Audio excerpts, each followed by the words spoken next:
Malazinski. Malazinski one-on-one with now, looking for options. Slams it through, finds that puck, and Sam Bullis.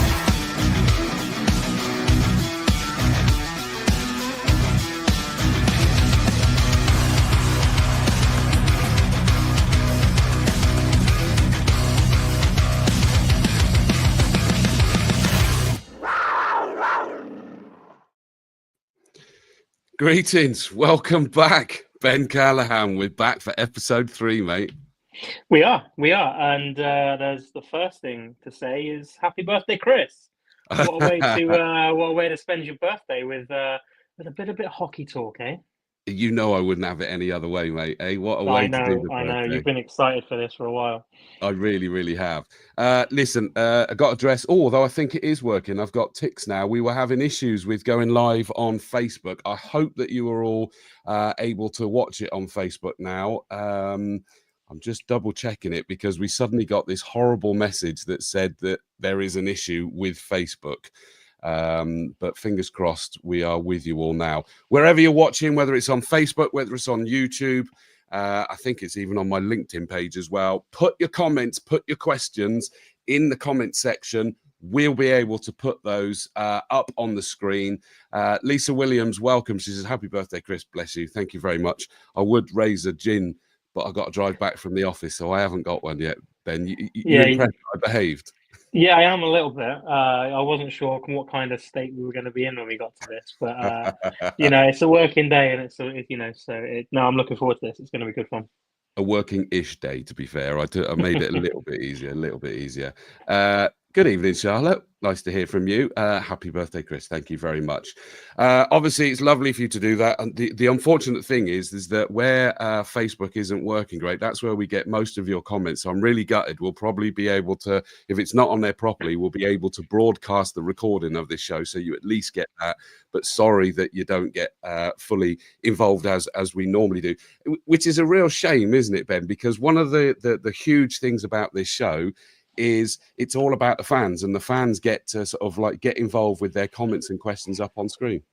Yeah, they do. At the end of the day, we know how much hockey is a family sport and a fan-led sport, especially in this country.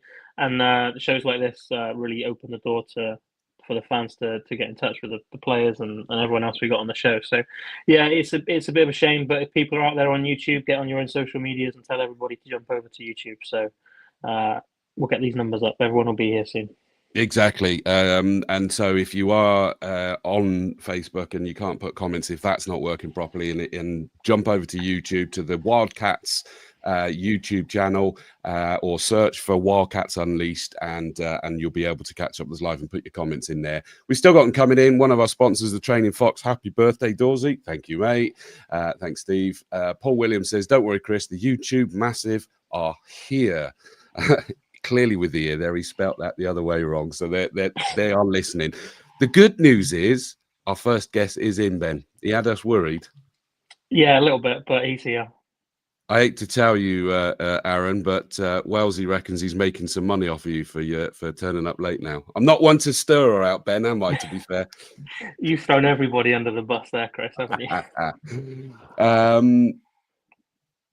Anthony Russell, banners on the wall, says, sorry, the tech has had a wobble. Keep going, lads. Mine will break later. Yes, because it is an issue with Facebook, apparently, not us. And we didn't get the message until it attempted to go live. So, hey-ho, we're there. We're having fun. We've still got you all on YouTube, and we're with you. Right, should we get our first guest out? Let's do it. It's Aaron Nell.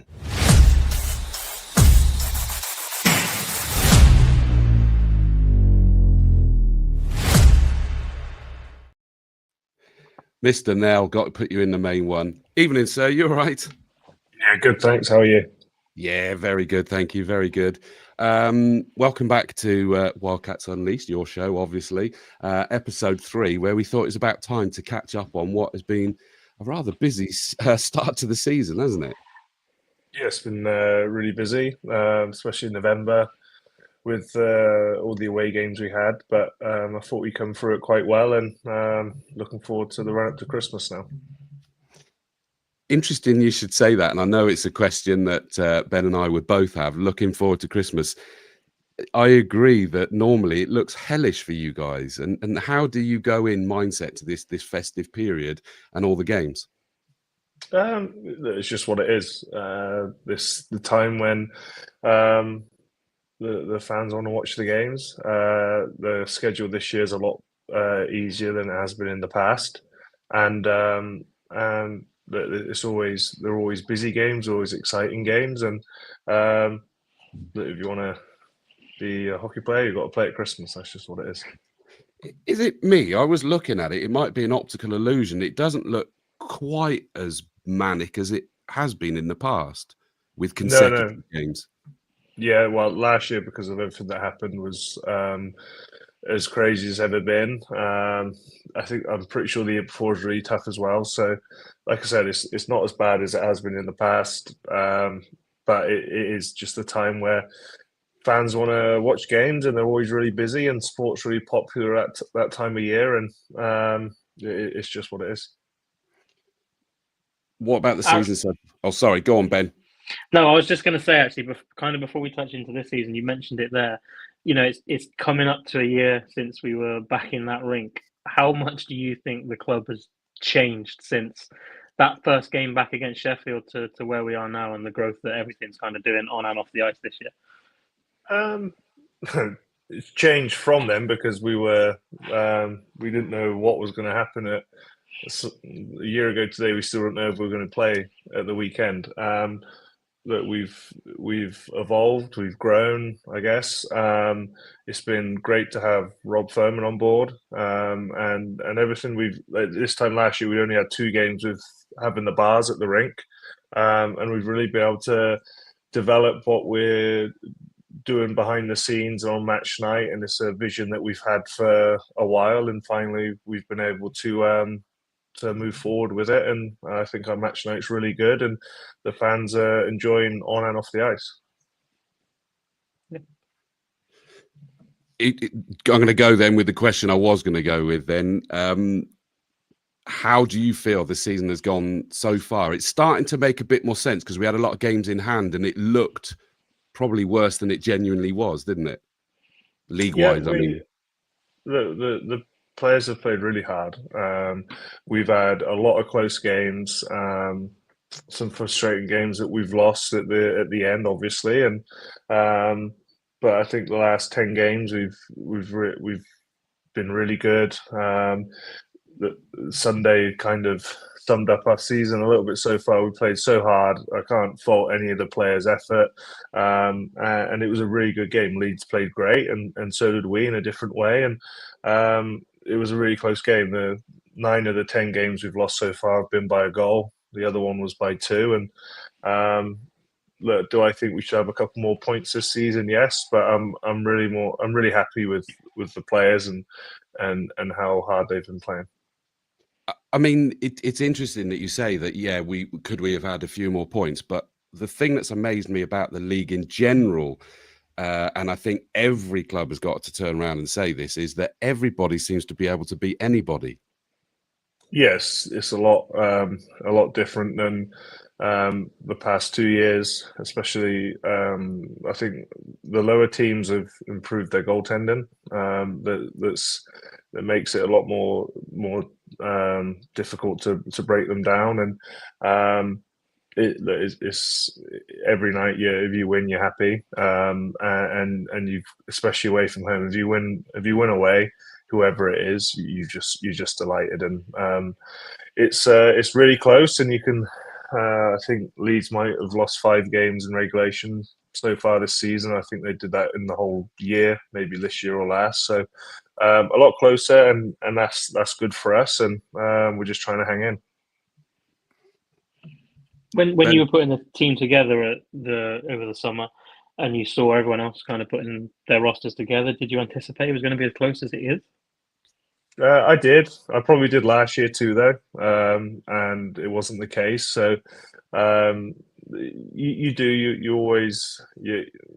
I did expect it to be a lot closer, and I think it's really good to see, and it's really important for the league that each team can beat everyone, and that's what you want going forward. And we've been at the wrong side of a few of them losses so far this year, but it's just what it is, and you need to be ready every night.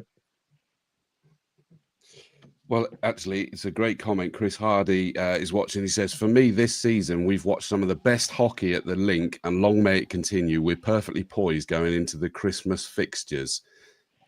Do you feel the same, Aaron? Look, I think I think we've played really well. We're better defensively. I actually think we're better offensively too. It's just bringing them two things together on certain nights. And that Rennie's been a star all year, and I think we've played really hard around him. The amount of shots that the players are blocking has been incredible. Sunday again, I can't remember the exact number, but I know Tyler Plu's blocked 6 on his own, and they're a great group of lads, and I think the next 2 weeks are very important for us, 4 really tough games, and if we get through these next 4 okay, it'll be a really exciting second half of the year. I mean, one of the key questions on that is that, what's your take on, and I know it's a general conversation, and I think that you have alluded to this in the past as well, there's quite a difference in the style of our play this year. I think one of the ones, for example, you were talking about is the defenders getting past the forwards and really rushing the net a lot more. Yeah, it's the way modern hockey's going. Everyone, you watch higher levels, sometimes you can't even tell who the D and forwards are, and having the opportunity to bring Ed and Ryan in has really changed the way we play, and I really think it helps our offense. And there's been times where we've struggled to score, but we've kept things really tight, and we're getting way more comfortable playing in them close games, especially in third periods. And it's a learning phase for us, and I think we possess the puck a lot more. We break the puck out better, and that helps the forwards on the rush. Does it change slightly when we're not one of the youngest squads in the league? He says, trying to tiptoe around that one a little bit. I mean, the average age of Leeds, let's take as an example, is like crazy low. Do you sort of have to play to our strengths compared to what they might be able to do with things such as that? I think every team has to do that. We have a certain way we play. We are older than Leeds, but we use more players than them. We play 11 forwards basically every night now. There's maybe, I know Milton Keynes play 12 forwards. A few other teams play 11 or 12, but majority of teams are still 9. So we use that to our advantage, I think. And look, if you go into Leeds or you go into Milton Keynes and you go into Hull and you try and play them at their own game, you're probably not going to win. So you've got to be smart. You want to really set the tone at home, but away from home, you've got to, I think, be smart. And we went into Leeds on Sunday and tried to go back and forth for them with all their speed. It wouldn't have ended very well. That's very true. I feel exhausted at the idea, Ben. Yeah, me too. Aaron, you talked about obviously using 11 forwards there. Everyone talks about the new D-man we signed this year, obviously Jake, the new import. How much of a step up has Dylan and Josh been this year? They've been really good. Josh didn't have the greatest pre-season or first couple of weeks this season, and that game against Leeds where he scored the 2 goals, he really stepped up and he just built up so much confidence. And Dylan's a great player. He's so smart. He different than Josh, but they complement each other really well. And what's been good is we know Luke can play with them, and they're really responsible. And at times I've been able to put with Glennie or Jonesy with them. Bally played with them, and Thomas played with them at points this weekend. So it just gives us a bit of flexibility, and they give us a lot of energy. They don't. I'm not saying anyone else really does, but they play no different if it's the bottom team or the top team, and it gives us lots of energy, and they've been really effective, and been really happy with them. And it's just trying to find them more ice time all the time. And obviously, special teams as well this year has been massive. It's something we take pride in. I was frustrated at our power play this weekend, to be honest. We only got the one chance against Leeds. Saturday we scored a big goal. The week before we scored, I think 5 goals on the power play. But they're the difference makers, and something that we take a lot of pride in. We do a lot of work on, and touch wood, it can continue like it has been so far. Anthony Russell from Banners on the Wall says, picking up on my question earlier, whilst the Cats are older on average, even a hardened cynic like me has to credit the job done, bleeding in younger guns. The handling of Jamie Smith, as an example in particular, is impressed from a distance. Have you enjoyed that opportunity to start bleeding in these youngsters as well? Yeah, look, we knew Josh was coming from when he was. I've known Josh since he was 5 years old. We knew Josh was going to be a player, hopefully on our team, since he was 11, 12 years old. Dylan, you knew about Jamie, kind of came out of nowhere a couple of years ago. I think we've all got to remember how young they are. They're both still 18 years old. Josh has just turned 19. Yes, it's Jamie's 3rd year with us, but it's his 1st year out of. Should be out of juniors. So Jamie's big. He's really responsible. He plays the right way, and the most important thing for the 3 of them is they're great kids, and that's our biggest thing as a club. That someone's a good person, and they're 3 great kids that we want to push on and try and improve as much as they can, and hopefully they can play for us for a long time. Well, Dave says both Dylan and Josh's stick handling has really impressed us. So lovely comments there. And it kind of leads me nicely on to Wildcats 2 in place as well, in frankly a rather exciting league in itself as well. How good is that for giving you that opportunity to create that sort of that path up through for youngsters and the like? It's really important. It was last year, because of everything that happened, they didn't have a team. It probably gave us a push to go. We've been talking about going to the next level with that team for probably 3 or 4 years, and it's been really positive. I know they went to Chelmsford on Sunday with a short bench, and they lost 4-0. Like that's a good result. They're battling really hard. They're playing hard.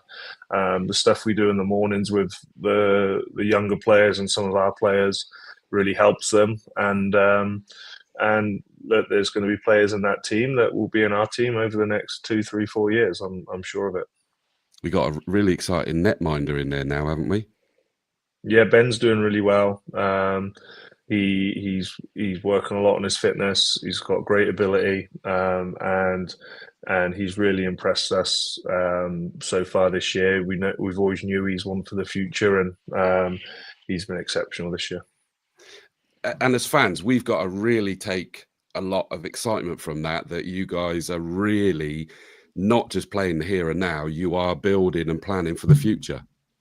Yeah, look, we're trying our best. Hopefully, all the team. I know.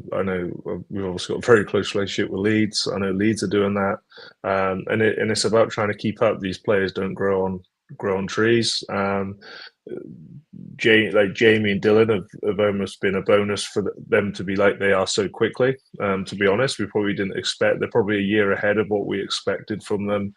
Dylan probably a year ago, I didn't expect him to be where he was, and now, and Jamie 2 years ago. So you've got to work with them the best you can. They've got to want it.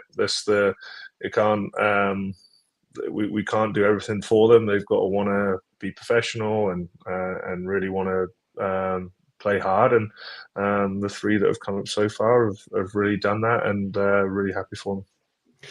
I'm going to pick up on something and then bring up a question that's been raised by one of the viewers. Is absolutely wonderful to see 2 of the youngsters we mentioned there in Shorzy and Dylan Lipsey being called up to the GB under-20s. Absolutely wonderful, and we'll be chatting to a couple of the players later on this show about that. But question from Chris Hardy is, no one player or players are bigger than the team, but come next month, we lose 2 fantastic young talents for GB duty. So we're flipping this positive on its head for a second. How do you approach that as a team, knowing that you're losing those 2? We'll get through the next 2 weeks first and then start thinking about that, to be honest. Is it a headache though? No, I prefer them to be playing for GB, to be honest. I think it's a great experience for them. I think they'll improve for it. We'll just figure that out when we get there. To be perfectly honest, there's that you can't just hoard players because a couple might go away for GB. And it's just what it is. I haven't again looked that far ahead. I know 2 games we play against, the 2 games that we have, and quite often too the other team has players for GB too. So it all works out in the wash quite often. And that we want them to go away, and we'll figure it out when they're gone. Yeah, fair dues. And just a quick aside is that Seagala 27 says Cats 2 is a great watch and couldn't recommend it enough to fans who haven't seen a game yet. Team is going from strength to strength and certainly been a surprise in the league. So that's a lovely comment. Dave S says, has the change in the D style changed the power play at all? It's changed where we kind of run it from a little bit. I think the percentages are still the same. I think we're around the exact same last year. So it just different people. We really miss Colby was really good on the power play last year. Colby Tower, so we miss him there. But so we've just changed the way that we do it a little bit. We kind of put Glenn in that spot, and he slides down to the net quite a bit, and you just got to adjust. And quite often last year we kind of ran it from the top, me and Thomas, and I run it off the side, and it's been successful so far. Ben? I mean, like you said, it's been successful, but also everyone talks about power play, but penalty killing you must be happy with as well. You got a lot of forwards that can kind of play on that shorthand situation. Yeah, it's been good. I don't know the percentage exactly, but I know quite often you try. The goal is always to add up the 2 power play and shorthanded, and what if that percentage is over 100, you're doing well. I think ours is at 110%, so it's going really well. And look, the other thing we've been really disciplined. So you can have as good a power play or penalty kill as you want, but if you don't have discipline, it doesn't matter. So 5-on-5, we've been probably about even as the year's gone on, maybe just above even. But the power plays where we've and the special teams and totals where we've really had success this year. I'm going to ask you this, and this might be one I'll ask every guest because I quite like this one. Charlotte W's asked the question, what's your favourite Wildcats fan tradition? I like the thing at the end of the second period, the song you guys play there and sing and dance. I think it's a great atmosphere at the end of the second intermission. Start of the third period is always the atmosphere. You can just see it's bigger, and I think it's great. I think that's great. I think the stuff that's going on the big screen. I saw the guy putting his head in and out of the teddy bear this week. I thought that was pretty funny. So I think that's from a club point of view trying to be engaging, but from a fan point of view, that the way people get into the song at the end of the second period breaks really cool. Yeah, good bit of country roads. I've got to give you a little secret, Aaron, and I'm sure other people do this as well. I listen to it in the car on the way to a game as well and get proper pumped. It's proper pumped up tune. It really is good. Okay. Any other questions, Ben? Not from me. I think you covered it all there, Aaron. I think we're speaking on kind of behalf of the fans as well. I know how excited we are all to see the second half of the year and how you boys can get on the ice. Thank you. I agree. It is absolutely epic to watch, and I'm really excited about how the rest of the season is going to go. There is various other questions that I could ask, but I think we'll keep that for another episode as well, and just say best of luck. So what's it? You're at home to Hull this weekend on Saturday. Yeah. See Emil's back at the ring. And Sobchak, I mean, what a player he's been this year. Yeah, really good. He's so dangerous on the puck, and the way he can give. He plays with Emil a lot, and we know how good Emil's shot is. And Hull had a really tough 3 or 4 weeks, but I think they've won 3 in a row. So they're going to have lots of confidence coming into our rink, and we need to make sure that we're ready for them on Saturday. Absolutely. And then away to Peterborough. Are they going to be like a wounded animal after we done them over at our centre? They're going to be coming back for revenge, aren't they? I think basically every team's different in their own rink. We were really good that night. The last time we played them, they just had a really bad night. So I think over the years, very rarely has either team beat each other in their rink, and it's a really tough building to go into, and thankfully it's the last time in the league we have to go there this year. Well, final comment I'll put up and then let you go. Chris Hardy says, put it up, there we go. Aaron's position change for Bedbris last season has literally turned him into the Swiss Army knife equivalent of an ice hockey player. It's a tool to have, isn't it? Yeah, it is. No, Eddie's been great. Well, Aaron, thank you very much for joining us, my friend, and best of luck at the Link Centre. And of course, it's the Christmas one, isn't it, with the Christmas market and Santa's there as well. That's not you dressing up, is it? No, but my daughter is currently upstairs making bracelets. I think she's got her own stall. So Wow. I believe she's doing a little stall there. So buy your bracelets off my daughter. I'm not taking a cut, I promise. Your honour. Bye. Aaron, now, thank you very much for joining us. Thank you. Cheers, Aaron.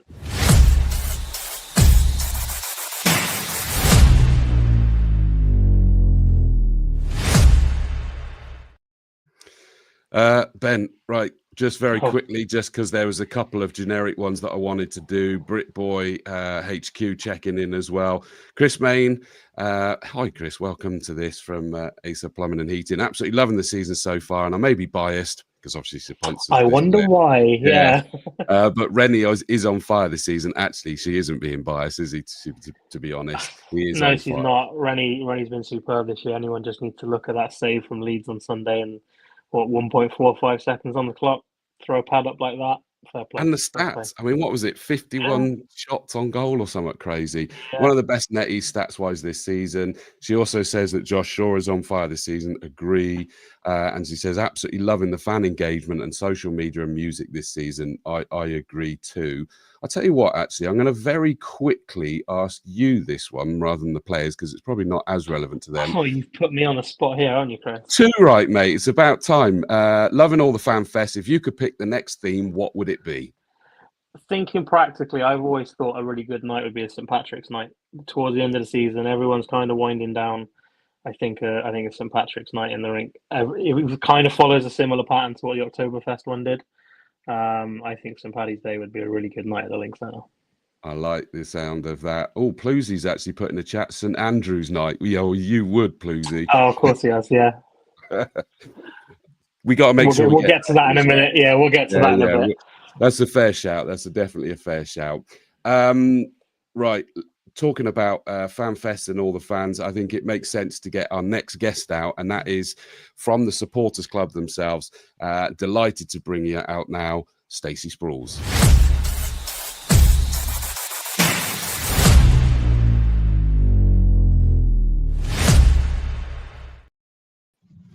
Stacey, let's switch it round. There you go. Good evening to you. Hello. Happy birthday. Oh, thank you very much. Thank you. Okay. I'm forgetting that. I'm getting into this too much. I try to pretend I'm not getting older, so it's fine. There's another one in the comments, Chris, saying, so everyone, people are still remembering it. They're I not know. forgetting. They're giving me grief, aren't they? Yeah, even Mr. Keepence has said, happy birthday, Chris, from the Keepence Gag. Thank you very much, mate. Top job, as always, gents. Thank you. And to you, mate. And I just have to quickly say, by the way, people don't appreciate just how hard Lee's job is over in the booth. Ben's chuckling because he knows that we've had this conversation that I nearly had to do that last week. And I went in and took about 6 pages worth of notes and everything. It's just a phenomenal job that he does over there. And it's the fact that he makes it look easy is the biggest compliment I can give him, to be honest with you. Yeah, I second that. Stacey, obviously we see you at the games every time, and your focus, before I go to the journey that's taken you here, is the supporters club, Yes. which is key to the whole Wildcats family, isn't it? It is. Yeah, it's a really good support. The amount, especially Paul and Sally, the amount they do, and I get to see sort of an element of it from backstage. But it's a great fun to even be part of.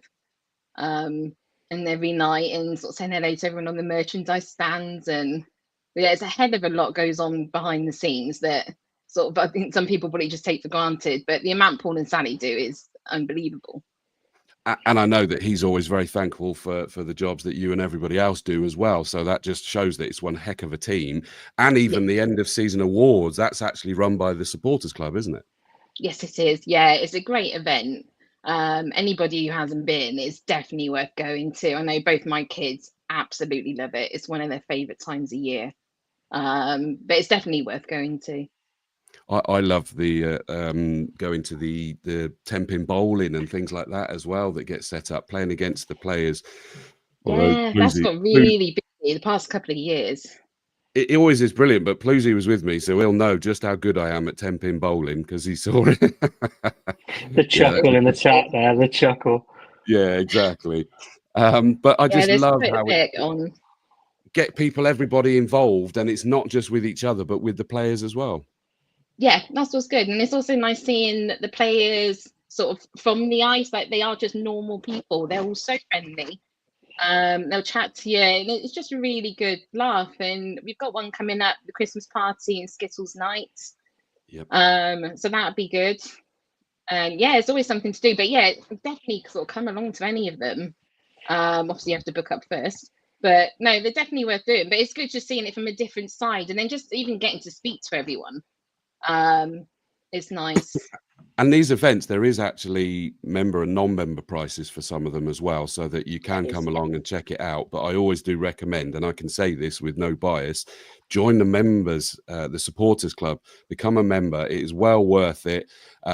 You get things such as I'm trying to remember now, is it discounts on the coaches to away games? Yeah, you get discounts on the coaches, you get the discounted events. If you join the junior one, pushing, so the Scratch Club, you actually get a special puck that we've designed. You get a birthday card from your favorite player. We do lots of little certificates, and both of them we've only got open till the end of December. So this is sort of the time to join up now. Yeah. And actually, Charlotte W says, it's very politely said, how does one sign up? Well, one would go on our website, on the Swindon Wildcats website, under the fans section, you'll see the links there for both the adult membership and the junior membership. Or if you come to the supporters desk on game night, you can always sign up that way. And I always love that. It's the first thing you see when you get there. For me, that makes me know I'm at a game, is that you guys all there with the tables and the glass cabinet all set up just outside the shop. And I'm like, I'm at a game. Yeah. Yeah, it's nice seeing everyone coming in. It's hard. It's been quite busy the past few times. I haven't got to chat to as many as I normally do. But no, it's great. You see the sort of same people come in, and we're meeting quite a few new people. Has been nice. So good. Yeah, well, a few new ones coming up. And that's really good. So you've got all the stuff that you can buy there, but joining is the other one is that you get exclusive events that is only for members. And I did one recently that we're doing again in January that was Aaron's Talks Tactics. Yeah, that's the first time I've been as well. And it was really good because I said to the kids, you need to come. You'd really like it. But no, I was really impressed with that. Yeah, it opened things that I didn't really appreciate, I think, rather than didn't understand. It was didn't appreciate certain things, and it was like, oh wow, okay, that's how they address that. Yeah. Yeah, no, No, it I'd was agree. really good. I found it very sort of the information, even from I like watching it. I'm not probably up on all the names and terms, but it all made sense to me, even as like I'm not necessarily a newbie, but it made sense. It was really good though. Well, Charlotte says thank you for letting her know how to do it.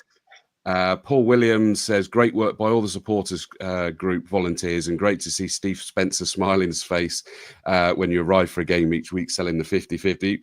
Right, 50-50, who always says he has the winner. Careful, Chris. If you keep doing that, Paul will get a job for you. Oh, God, yeah. You didn't hear me, right? You ain't seen me. Britboy Hockey says the amount of work the supporters club do for the club is amazing. Paul, of course, his dad actually does stuff now with you guys from memory He as well. does, yeah. He's one of our new helpers and volunteers. We've got quite a few new ones, and it sort of just helps sort of dotting around the rink more and just helps other people. So yeah, no, we've got quite a few more volunteers, which is handy.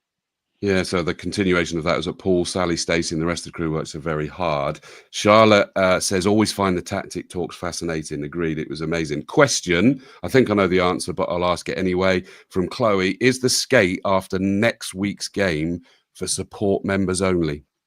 No, it isn't. It's open to everybody. They are doing, you can do skate hire, and we're asking for a donation, which is going off. I can't remember where it's going to, but it's not going to us.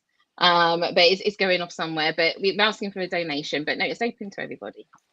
I'm looking forward to that because I've never done that, and my daughter's actually just got some new ice skates for the first time, her own ice skates. So she's really, really excited.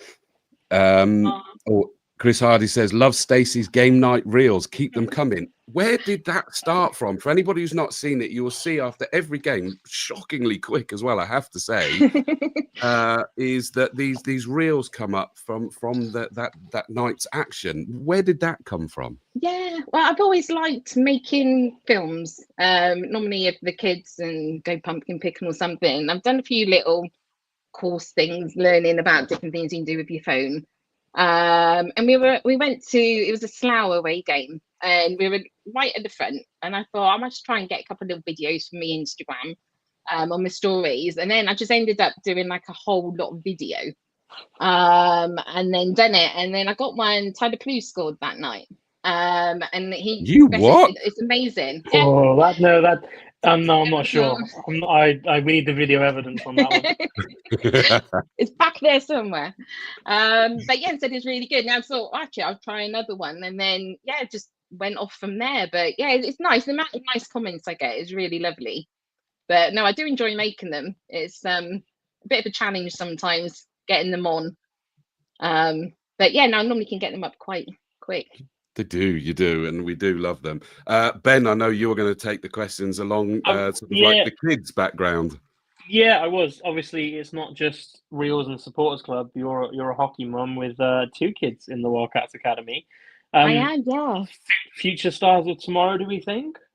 I think so. Rowan is adamant he's going to be a Wildcat. He's picked a number that's not picked, so he's all set. But yeah, he's been in there 3 years now. So his last year of under 10s, he'll be moving up to under 12s. And then Josie's just started this year. So she's under 16s in the SDL and the Top Kittens. And then she'll be moving up next year. But no, they're both really enjoying it. The new SDL they're doing is really good. Where they're getting, it's like an in-house one. But Rowan's one, they're actually named them after Wildcat players. So you've got Ma, Nell, Ploughs, and Bullis, and they're all competing against each other. So I think Rowan's team Ploughs, so he's happy. But I mean, he likes them all, to be fair. Ploughs has just put his fist in the air for that one. Ploughs is enjoying that. So I mean, I guess it's an amazing experience. Wellesley's just shook his head though. we'll get a team Wells soon, I'm sure. Yeah, no, they absolutely love it. It's nice seeing them sort of have a passion. It's nice something because Rowan's 9. Not 9 had birthdays. I'm trying to get used to new numbers. Josie's 15. But it's something where we can all come together. They both love doing it. They both go ice skating all the time. But it's nice, something we can do together, and they both enjoy it. Do they look at guys like Josh Shaw and Dylan Lipsey of they were those kids coming through that Wildcats Academy. Aaron talked earlier about knowing Josh since he was 5, or Rowan's 9. So I Yeah, guess he's that they played 2 of aspire to be these like that. before, and they've sort of said like, oh, you know, we went through, and yeah, no, they always look at them. I mean, Rowan wants to be a mini Plusy. He's a D man at the moment, but yeah, no, I think it's really good for inspiring them. And every week, Rowan is focused watching every single move they're doing. He comes back with scores from, if you say to him Hull, he'll go all the other seasons and all the other scores. It's amazing. But no, it definitely inspires them both with it. Yeah, it's incredible when you have, like everyone says, you know, every kid plays football in the park and wants to be the Wayne Rooney's, the Cristiano Ronaldo's, whatever you want it to be. But when you get to see those hockey players and they can relate with you and you can have that conversation at a bowling alley, it really does open that door massively. Yeah, it's lovely. It's they really enjoyed it, and I think also because I mean, you know, they love their NHL, probably more Rowan. You know, he loves all the NHL games as well, but he wants to be a Wildcat. That's his main goal in life. That, and also a gaming YouTuber on the side. He wants to be a Wildcat, so it's nice to sort of see and how the players are with them as well. I mean, the amount of fist bumps Rowan's had is unbelievable. But they always sort of make the time to talk to them, and sort of if we go to a sign in, they know their names, and like, oh, you know, have you had a game? Normally you can tell Rowan's all sweaty. But no, it's really lovely, but it really means the world to them, both when, you know, the players start asking them something about it. Just quickly, Britboy Hockey says Swindon's academy has to be one of the best, developing the next up-and-coming British talent is fantastic. The dedication of everyone involved is incredible. I mean, for those that maybe don't realise that there's a lot more, I mean, we talked earlier about Wildcats 2, so we're talking about that sort of more immediate. Yes. There's a whole lot more going on underneath that to bring the youngsters through, isn't there? Yeah, it's a huge. I mean, each year's a transition. I mean, even the amount of work they put in, organising games, going to games, the training. Some do a light training, and there's so much behind it. But again, it's a really lovely community of everybody going and enjoying the same thing. I got to ask then, and I think it's probably one of the last questions, so you can relax now. But Thank you. where did your love for ice hockey come from? So it came. Anthony has been going for years. There's a photo of Josie with Eddie, who had hair at the time. That's how long he's been going. And he would always take one kid or the other, because at the time they were younger, and both together is just trouble. But after the COVID and lockdown and staying in, I was like, oh, you know, I'm just going to invite myself. And I've always liked, not saying this a complete aggressive sport, but I always loved like wrestling, WWE, anything like that. And then I thought I'll come, and then I just got hooked. Absolutely loved it. And then it's just sort of grown from there. But no, it's just really, really enjoyed it. And then sort of seeing the other side, like with the kids. I mean, we're constantly at an ice rink. In the summer, it's amazing. But yeah, no, it's been really good fun with them. And also doing the journey probably as a hockey family sort of makes it more special. I agree. Yeah, we love going and watching the games with me, my wife, and my daughter, and it is that family thing. It's great. It's the speed, it's the impact, the skill, the commitment. We got hooked, and ours was fairly recent as well. Wrong one. I was going to go. Molly Starmer Evans says their games, so the academy, are amazing and so good to watch. The academy is one of the best, and I have to say, actually, my daughter was in the swimming competition. And so we were up there for her for that, and then just happened to look at the cafe end through the glass, and the youngsters were playing, and I was like, oh, I'm intrigued. And I could not get over the skill that they've already got. Yeah, no, it's crazy. It's definitely worth coming along. They love it when people are coming and watching. They absolutely love it. But no, the amount of skill and hard work they do to get there, because it's not just even the training. You've got camps, hockey camps you can go to. It's not a cheap hobby, but the amount they get from it is absolutely amazing. And we've had twice Rowan's gone to the England draft in Sheffield. The amount he learned from there was absolutely amazing. He really enjoyed it. So I'm hoping try and sort of get something with that with Josie this year. Well, and it does sound really exciting. I mean, Andrew Phipps' son as well was managed to get in. Ryan Keepence has had some great success there as well. Britboy Hockey says, yeah, let's not forget about our female academy squads. The women's game, particularly with the PWHL creation, is growing massively, and it's great to see. So fantastic to hear Josie is in the academy. Oh, I sure love that. That's a lovely, lovely comment. She's really enjoyed it. It's really helped her confidence. It's not even just that element of playing. The amount, I mean, both of them, it depends where you get Rowan, if he's had his candy sort of sweets and everything by then. But it's all brought them both out of their shell, especially Josie, having that team aspect. It's sort of done them the world of good then, because they both are sort of quite, they act like quite children, they're not. And I think that's quite it's common. been really good. I think that's quite an underestimated and common thing. I mean, apparently Plusy was a shy, quiet lad until he found hockey. Even he's saying no to that one in the bottom there. It's done them both well. They're good with it. The one that makes me laugh is Sports Day with Rowan. They do a hockey stick and with a ball. Apart from last year, it was a different hockey stick and he was not happy. But he actually trains the people in his line. So he gets them to hold it all properly and he proper comes out of his shell. Wow. Or he's gone in with his whole kit and talked all about it. And yeah, it's nice to see that passion with it. But they both definitely has brought them out themselves from like other aspects of it as well. No, fair dues, fair play. Well, people need to come and see you on the desk before the games. They'll see you outside the shop as soon as they get there. And Chris Hardy's made a comment now saying, following on from Stacey's comments about being hooked, there should be a public warning about this on the front door. I agree. It sucks you right in, doesn't it? There's amounts of recently, I was saying to say, there's a lot. This seems to be their first games, and then you just keep seeing them week after week now. Yep. It's I remember it well. Quite a few more. We've all been there. We've all been there. My best advice, if there's anybody that's in those early stages, is speak to someone who's a regular that understands the bits and pieces. It's what helped me with Nick and Jack Gray. I always blame them for getting me hooked because I didn't understand what was happening my first time. He explained it.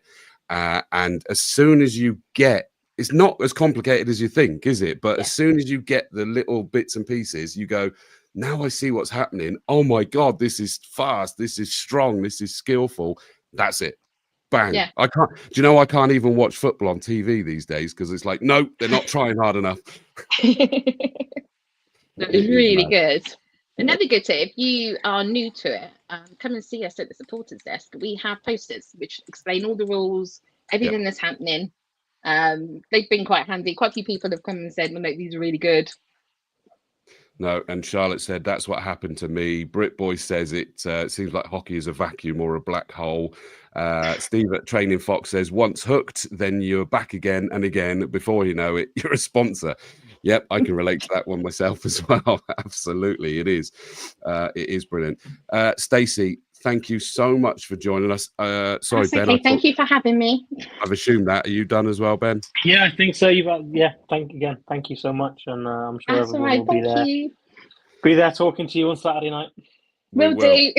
We'll see you at the desk on Saturday. Thanks, Stacey. Thank you. Thanks, everyone.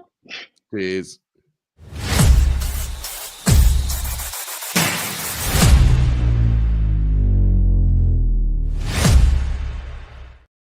Well, Ben, I've got to very quickly see before we bring Plusy out I've got a Sky News new bulletin update that says technical issue impacting Facebook, Instagram and WhatsApp.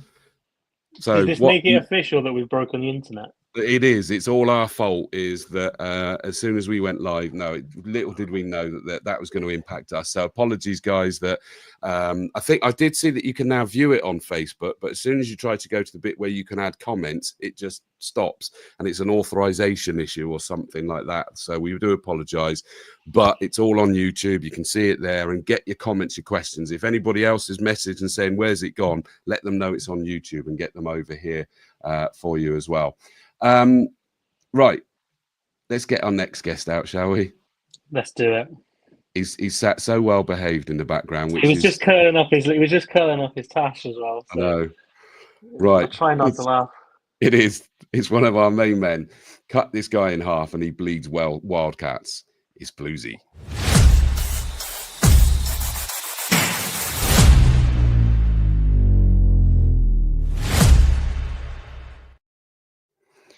Right, let's put you over there. Mr. Blues. Good evening, sir. What's up, man? We're alive. How we doing? You are.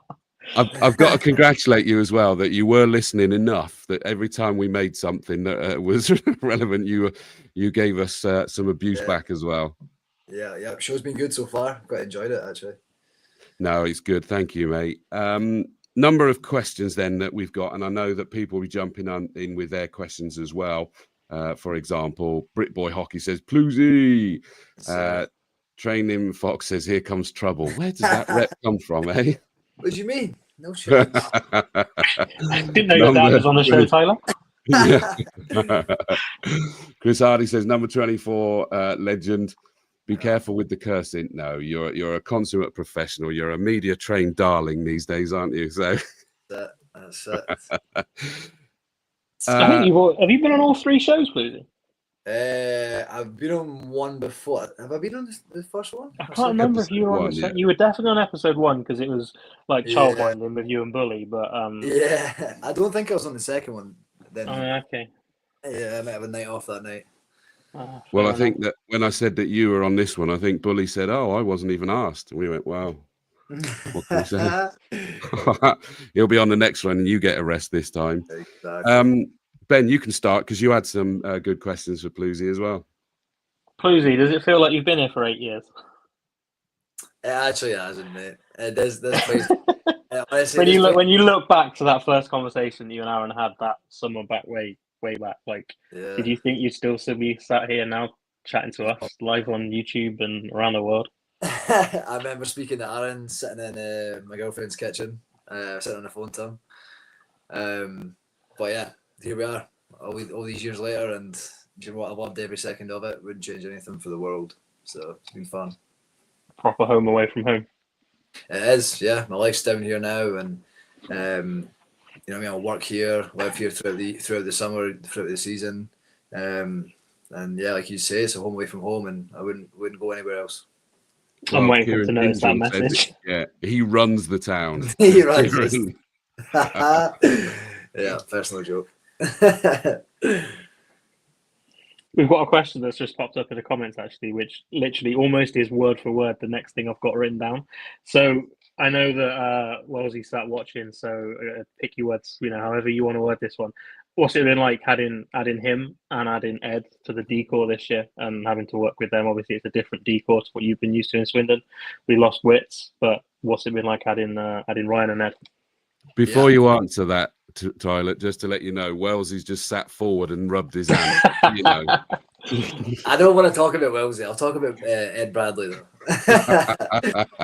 No, these two guys have came in. They've certainly made an impact to our team, to our decor, and there's certainly a difference. As you mentioned, the guys who have left over the years, and the decor we've not been an offensive decor. We've always been like a shutdown kind of group of guys, and bringing them two in, it opens up different avenues for moving that puck around. And as you've seen, they ran the power play, and they're producing points. They play well together, and it's nice. You know what I mean? We jump on nice Wednesday mornings, and Wellesley's always going through stuff with all the other D men, and it's fun watching him, taking stuff from him, and coaching points, whatever. But yeah, having both these guys coming in, it's been huge for us, and hopefully they stick around for a while longer. And obviously, I was about to say, sorry, Ben. I was about to say, it's even sort of, we're talking about the bringing the D men back, and I know that you and I have had many a joke about the fact that you're a stay-at-home kind of guy. Yeah. But what about that goal at Sheffield, mate? Close your eyes and shoot the net as hard as you can. It comes off a tree. No, listen. All the time when I tried to do those things and it came off well. Malash made a pass and there was about probably 20 guys in front of the net, and I looked up and I seen a little space and I just shot and it went in. So it was nice, and I was finally getting get the monkey off the back for the year. But yeah, it's always nice. Like you say, I don't score much, so when they do, it comes as a good feeling. Well, apparently, just so you know, if you look at elite prospects, they have projections as well, and you're projected to score 2 goals by the end of the season. So another one to come yet. Yeah. I usually get a few, to be fair, but I said my job ain't to score them, it's to stop them, so I'm happy with it. Go on, Ben. I interrupted you a minute No, ago. I was going to say, Aaron mentioned earlier when we were talking about like the game up in Leeds, you were blocking shots left, right, and centre. Is it fun standing in front of a puck hitting you 100 miles an hour or what? I love that. I love it. I was just about to swear there as well. I was about to swear. Yeah, don't do that. Don't do that. Family-friendly show. Yeah, I got me all fired up thinking about it. I love it, man. It's part of my game. Like, see blocking a shot and the boys getting fired up about it. It goes further for me than scoring a goal. Like, honestly, and like I say, I've done it pretty much my whole career. And then when I came in and played with Lids for those few years, seeing him do it like night in, night out religiously, it made me like want to do it even more. And yeah, I'll never stop. Even waking up Monday and you're all battered and sore, and I love it. You know what I mean? I'll never change. I can't comprehend that thought, but that's why I'm not a hockey player. Yeah, honestly, man. I touch wood, I've not had any real bad ones, but yeah, it's easy work for me. I enjoy it. Well, as speaking as we have it in motorsport, where obviously I'm a professional commentator, and they say those that can do it, those that can't talk about it. And I think, we're kind of showing that in hockey here. We're just talking about it, Ben. Yeah. We're fine. Yeah, absolutely. Lee Keepence, obviously the man on the mic, says the man, the myth, the legend who loves Soldier Boy in warm-up. Yes, sir. It's been a banger since it came out, but yeah, I grew up loving that song, and when it started, I think it was like leading up to the playoffs last year, and we got that song going, and it fired everyone up, and I had goosebumps, and yeah, now he's pushed it into the warm-up songs, and it fires me up every time. So, and that's important, isn't it? Because you've got to be absolutely adrenaline pumping, don't you? Yeah, like having a good warm-up with good songs, a good beat, like it all kind of gets you fired up for the game. So it goes a long way. Well, Dave S says, what's your favourite part of the warm-up routine? Getting off the ice. Nah, I'm not kidding. I don't know. Don't really have a favourite, to be honest with you. I like the little horseshoe at the start. That's kind of it. I have a little routine that I go through, and a certain spot that I sit and stretch on. But can say that I enjoy shooting the puck at the end, when all the boys go in front of the net. Enjoy that, but just try not to hit anybody in the head is my my first thought process. But yeah, that's kind of it, really, to be honest with you. A quick question I've always wondered. Sorry, go on, Craig. Go on. No, you go, Ben. All I was going to say was, who comes up with those warm-up routines? Is that a player-led thing? Is that Aaron? Is one? I mean, I've been watching hockey for years, and I've never ever thought to ask who decides what you do in warm-up and when you do it. Yeah, it's true. It's a good question. Like, you kind of just it's just organically kind of comes around. Like, you build it yourself. You do something and you play a good game, and then you start doing it again. Like, even when I stretch on the blue line now before I shoot the puck, like I never ever done that, and I think I've done it once, and I don't know, I might have played well, and now it sticks around. But you'll see it like it's every point of the warm up. At a certain time, you'll know where a guy is. Like, guys are all the same in the line to either shoot or to stand and go in like the horseshoe. Like, everything's exactly the same. Like, I can tell you where Aaron is at a certain point, like where the boys stand in the queue. Like, it's all like just rhythm. Everyone knows, and everyone's got the same thing. Like, me and John will have a little shooting pass at the start of shooting, and Eddie comes in, has a bump. Wellesley comes in, has a bump on us. Like, Aaron comes round, does his thing. Like, it's crazy to think about it, but it's everyone, like, you know what I mean? Is that superstition as well? Yeah, I'd say so. Like, a lot of superstition. For me, like, keeping it the exact same, I guess you can call it superstition, yeah. Keeping it the exact same and not changing it is, yeah, it is what it is. But I enjoy it. I've always wondered, though, because I watched some of them. Like, I used to see Gail Lebwelly would go back over to the door to get off the ice, and he'd have to take one shot before he got off from there. But you get certain people that go, I've got to be the last off the ice. What happens if multiple players have to be the last player off the ice? I don't know. Might go into rock, paper, scissors, or who's older. But I don't know if he's still in the chat, but I know Anthony Russell from Basingstoke's got an amazing story about that. One day one day we'll bear that one out. yeah, Oh my God. Get a few. The boys sat on the ice whilst the Zamboni's going round refusing to get off. I think was the story how that one went. Oh, super. That not surprised me. When Jay King played in Basingstoke, like I knew that he had this thing where he was always last off the ice, and he used to always shoot a puck down our end. So I used to make sure that I was kind of hanging around, and then I would go and turn the net round and push it against the board, so you even get shoot a puck at it. And, love it. Did you do that down in Bristol the other week? In Bristol. When we went to Bristol on the Friday and Jay played, I did wonder if you were going to do that in warm up.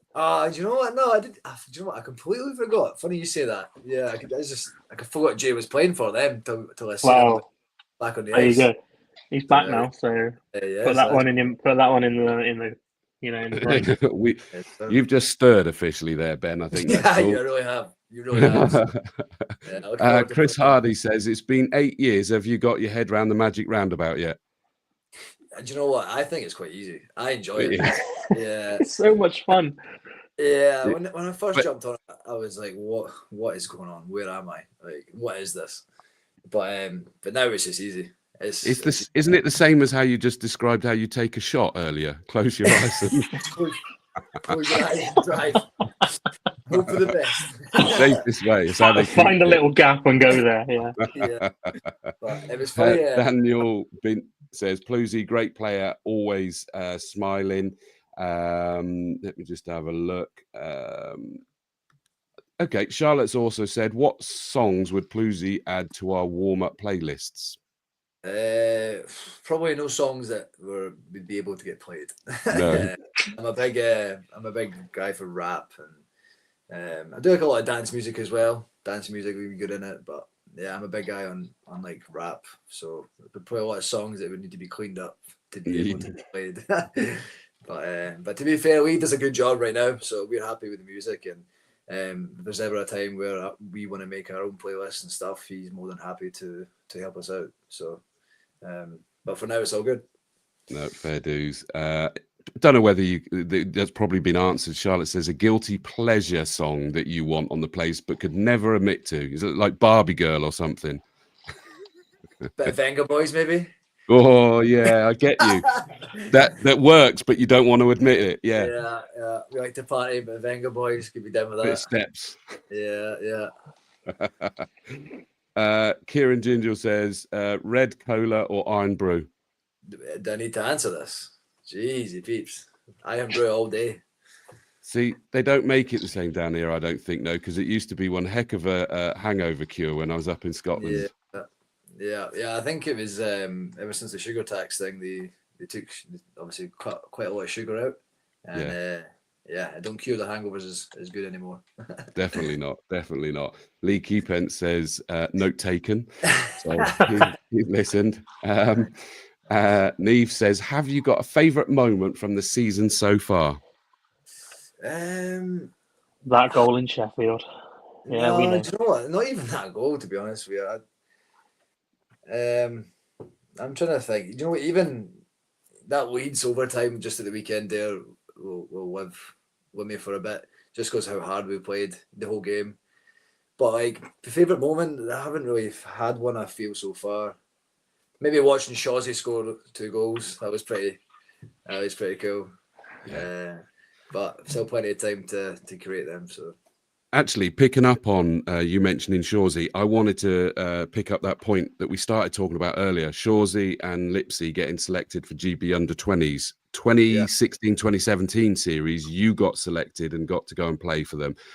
How proud as an assistant captain are you to see them go, and how beneficial will it be to both them and Wildcats for them to have that experience? Yeah, it's going to be unbelievable for them.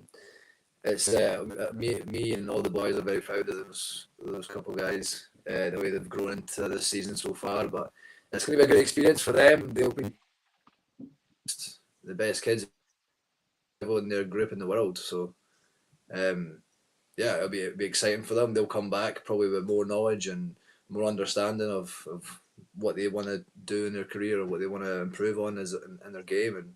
And yeah, they're probably going to be very excited. So we're all excited for them. I'm going to put this up, but I feel like I'm about to stir now. But I'm going to go. I think with I know where you're going with this. Yeah, I'm going to go with it anyway. Rhiannon Plough says, "Do you think you will ever beat me in a fight?" Oh dear, Rhiannon. I ran her show and my brother's show their whole life, so let's just leave it at that. That can is open. Yeah. Question from Britboy Hockey. Was it different for Plousy to play at Coventry last season compared to the Link, ignoring the result? Yeah, do you know what, I thought that was crazy for me, because that was obviously the first time I'd ever been to. I've played in Coventry before many a time, but like for like playoffs, the playoff aspect was pretty crazy, because you walked in and the rink's buzzing and we're just getting on for a warm up. That was pretty like wow, you know what I mean? And the goosebumps flying through warm up was like the whole time, you know. So, but it wasn't too bad, to be fair. Like I say, I played there quite a few times before, but it was definitely a change up. Fair, good question, that one. Dave S says, which pair of forwards do you like to team up with most when on the PK? Oh, that could open some worms up. Well, Ben stirred earlier. I will now. Yeah. We've got, to be fair, we've got a lot of good guys in the penalty kill. Glennie's probably up there. He's a real good guy to have, and I like Jono as well. Two like smart players, you know what I mean? They're willing to block a shot as well. I'll leave it at that. I could list all the boys, to be honest with you, but I'd like them too. Fair dues. Ben raised a good point, and I'll ask this question. He says that you've actually had a few times this season where you've jumped in because obviously being assistant captain means you exactly have to do this, and you've jumped in as captain. How has that felt for Tyler Plough's the man? Yeah, do you know what? It's cool for me. Like, it's unbelievable. I remember when Aaron said to me about becoming an assistant, I was taken back, and it's an absolute honour every time I pull on that jersey and see the A. And it's I've always strived to be a leader my whole life, and anything I do, like I always want to be the guy that's going to lead. And to get a letter was a great privilege and honour. But like regardless, I would always be a leader and on the forefront. So. But to know that I was captain for those couple of games that I've had, it's a pretty cool experience, and I feel like one day, hopefully, maybe I can become a good captain. Who knows? But for now, I'm just happy to keep doing what I'm doing. I interviewed Bully on the concourse last Saturday. So for those watching, don't forget, every game night from now on, I think this is still going to be the case, Ben, isn't it? At 5:15, there'll be a different player interviewed up on the concourse before the game. So you catch up with that. I think it's going to be most weeks. I'm not sure about this Saturday, but yes, generally, yeah. Fine. Okay. Most weekends it's going to be there because it was quite popular. And when I spoke to Bully, he was making a comment. I asked him obviously about being captain. And he said, actually, there's a lot of leaders in the team this year. Oh, absolutely. There's we have pretty much everybody in the team leads in their own way. And we've got a lot of vocal guys and stand-up guys in the room. And you could put letters on any of those guys' chests. And it's good to have in a team. You know, you don't just want three guys kind of leading the way. You want every other guy pulling in different the same direction. So it's it's good to have. We're happy with that. How has the league changed of late? I mean, we've said simple ones like everyone can beat anyone all of a sudden, but where you've been here for 8 years, how have you seen the National Ice Hockey League change over the years? Oh, it's improved dramatically. And funny you say that, because I was actually talking to Tyler Van Cleef. I'm not sure if do you remember him, Chris? Yeah. He was literally, when I first started watching in 2019, he was there, just caught the tail end of his time with us. But yeah, I was talking about that and saying that the league's evolved so much since he came, and even from my first year, like the standards risen every year, and this year has been the best it's ever been. And as you can see on the ice, like people, the talent that's came from either leagues above or import wise is like I say, is getting better and better. So, and it's good. It's good for hockey in Britain. It's good for guys like me, like wanting to be better every year. You got to raise your game to the opponents that you see, and it's good. And it's obviously a good product for people to watch. It's got to be a snowball effect, hasn't it? Is that the better it gets, you then attract more from abroad or whatever else, or here, and it just grows and it grows. And I think it's really interesting. Charlotte asked the question: what does a player like Thomas Malizicki bring to the team, given his experience on the continent and playing for his country? Yeah, Malash is he's up there, one of the best players I've ever played with. You could see the way he plays that he's a very experienced player, smart player, and captain of the Polish team. Like, it's pretty cool to say the least. But since I've came and played with Malash, like you know what to expect from him every night, and he gives 100%. You know, even if you're struggling that night, he knows what to do in different aspects of the game. So we love Malash, and we hope he sticks around for a bit longer. Absolutely. Quick one, following on from Brick Boy's previous question: if you could play at any rink, past or present, where and why? Honestly, I would probably want to play for the Wildcats back in Fife. I would want to. That would be an experience. Yeah, I would want the boys to be zipping around the FIA, and where I grew up playing hockey, and where got some great memories playing hockey in that rink. It's always somewhere I trained in the off season or anything like that there in a long time. They don't have ice in the off season actually, so you struggle to play there. But even just skating, I haven't been there in a long time, so it would be cool to bring all the boys up and zip around in that rink. I like the sound of that one. Final question from a viewer. Dave S says, would you enjoy playing in an outdoor arena like an NHL Winter Classic? Oh, I think everybody would. It would be unbelievable. Yeah, we would love that. Get the face paint on, get the hats on. Yeah, it'd be sick. Yeah, sick. I think it's we watch that every year, and you think, wow, like that would be such an experience. So, yeah, 100%. This Saturday, Hull. What's your feelings? Good. We've certainly been playing well the last couple of games. Leeds was obviously a tough one for us, but we still played well. So we're going to have the confidence coming into this weekend. And listen, we've sat down and we've discussed about how big this run-up is towards Christmas. These games leading up to Christmas could alter the league, and we want to make a difference. So we want to push on, and it starts again this weekend. So Hull were obviously they were struggling a bit. They've seemed to found their feet again. So we can expect a good game. They're going to come out flying, and so are we. How does it feel when you get someone like, say, Emil Svek, who obviously spent a year with us, and he's quite a sort of force to be reckoned with in more ways than one? Is it like, does that raise your game going, right, we're going to have him, keep him locked down and everything like that? Or do you actually kind of still have an ex-teammate sort of camaraderie there that makes it weird? If you're on my team, if you're not on my team, there ain't no friends on the ice till after the game.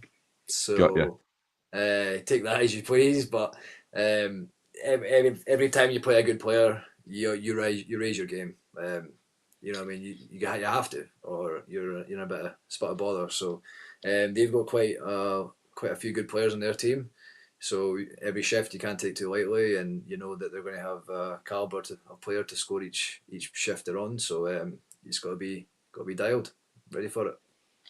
Absolutely. Reed Sayers, when I was chatting to him earlier today, was actually giving some good insight into him, which I won't share publicly on a thing, which is a great thing to be aware of when playing. And it's always being mindful is that you need to play as a team and do our tactics, but you do end up having to understand the characters, not just the strengths and weaknesses, the obvious things, the characters and the strengths and weaknesses of those individual players to know what to do and what not to do as well.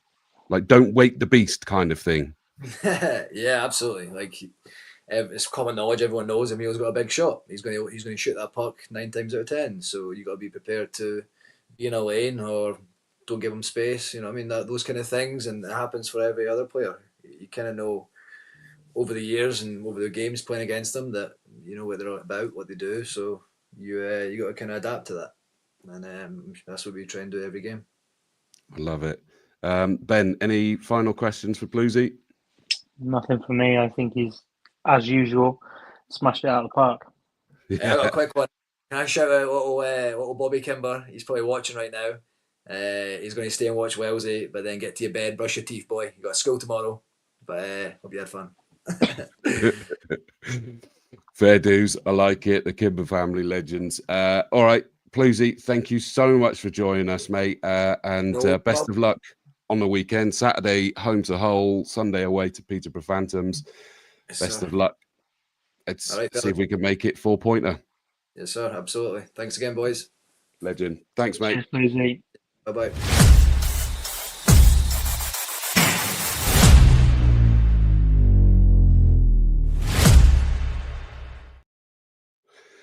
Right. One last thing before we bring Wellesley out, and that is that we've got a video to play. So don't relax, Wellesley. You got about another 9 minutes or so left yet. Don't panic, mate. We did catch up with Josh Shaw and Dylan Lipsey. We've been mentioning them, Ben, haven't we? And we managed to send a roving reporter to catch up with them. Yeah, we did. Jack took the reins on this one. I've not seen it, so I'm excited to watch this as much as everyone else is. So yeah, it should be good. Can I also say that he also stepped in at the 11th hour to do the commentary at the Leeds game, and the guy was brilliant. I know what a big deal that would have been with that such short notice to prep, and he nailed it, in my opinion. Yeah, he did a good job. I couldn't make it to Leeds due to work commitments, and I was sat at home, and you wouldn't have been able to tell it was the first time he'd done it, put it that way. No, very, very impressive. So well done again, mate, and thank you for putting this video to us.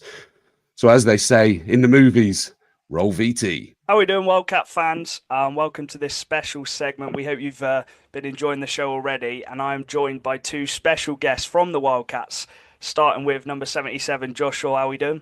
Yeah, all good. Ready for the weekend. Nice one. Dylan Lipsey, number 14. How you doing? Yep, same as Shawsy. Ready for the weekend. Nice one. The 2024-25 season, we're nearly halfway through. Josh, how have you found it so far? I started a little bit shaky. I thought the way I was playing, I felt I was gripping onto my stick a bit too hard. But ever since that Leeds game, I feel like I've played like myself, and I really got into it. And it's nice this year. There's more ice, and we're getting more of an opportunity, which is further developing our game, which is always a positive. Nice one. We'll get to your goals in a minute. But Dylan, first goal scorer of the season. Did you see that one coming? Oh, wow. Did not expect that. I was probably the last person anyone would think to be scoring. But yeah, had a good pre-season and then a slow start to the regular season. But as Shawsy said, we're getting more ice time. And me and Shawsy been playing together for 2 seasons now, just getting used to it and getting rolling. I believe it was you, Josh, who actually drove the net and got the assist on that goal, which you scored, Dylan, as well.